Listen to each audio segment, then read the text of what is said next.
The Lexus UX is the most credible small SUV the brand has ever offered, pioneering self-charging hybrid power in this lifestyle-orientated sector.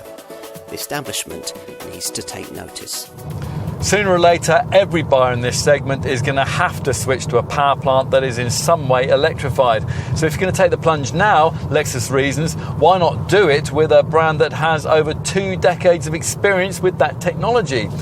Not that you've got much option if you're looking for a properly premium badged small SUV. At the time of this test, Lexus was the only car maker offering any sort of full hybrid engine in this segment. The UX uses a 2-litre, 181 bhp self-charging unit capable of a WLTP rated combined cycle fuel economy return of up to 53.2 mpg and an NEDC rated CO2 reading that can be as little as 94 grams per kilometre of CO2. Those readings are for the front-driven version of this car that we're trying here, which mates its petrol engine to a single electric motor mounted on the front axle. Lexus also offers a so-called E4 four-wheel drive version of this package, which adds a further electric motor onto the back axle so as to deliver the extra winter traction that many owners need. Light field tracks are also within this car's remit in all-wheel drive form, but you would be unwise to try to attempt anything more challenging than that. For a UX E4, the efficiency figures are quoted at 46.3 mpg and 103 grams per kilometre of CO2. Of course, UX motoring isn't just about efficiency. That hybrid powertrain is mated to a freshly adopted GAC global architecture platform that's more torsionally rigid than anything Lexus has previously used. And it's a chassis that's relatively light and also enables the UX to have the lowest centre of gravity of any vehicle in the class.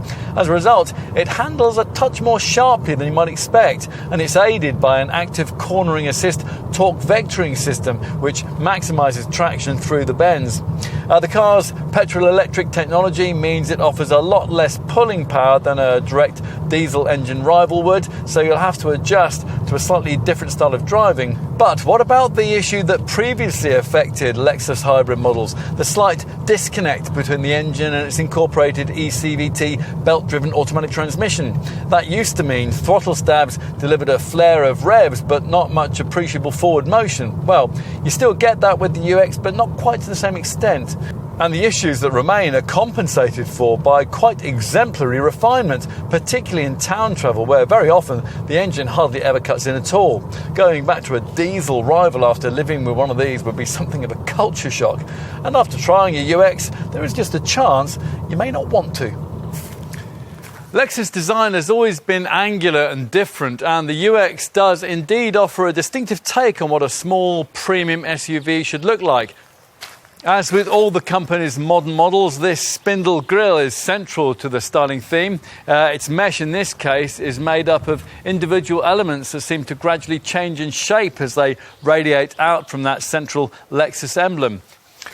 And in profile, well, you might struggle to call it beautiful, but it makes a certain kind of statement, with crisp, sculpted surfaces embellished in this case by this optional multi-layered blazing carnelian special metallic mica paint finish. As is becoming fashionable these days, the rear perspective is dominated by an LED tail light blade, which extends the full width of the tailgate. The lamp section in this case made up of an array of 120 LEDs and tapering in the middle to just 3 mils deep at its narrowest point. Inside, there are the usual signs of Lexus designers setting out to be willfully different. Not for them the minimalistic cabins that tend to feature in rivals. Instead, you get a riot of different surface treatments, massive buttons, and this fiddly touchpad that has to be used to control many of the functions of the centre dash infotainment screen, offered in either 7-inch form, as here, or in larger 10.3-inch guise.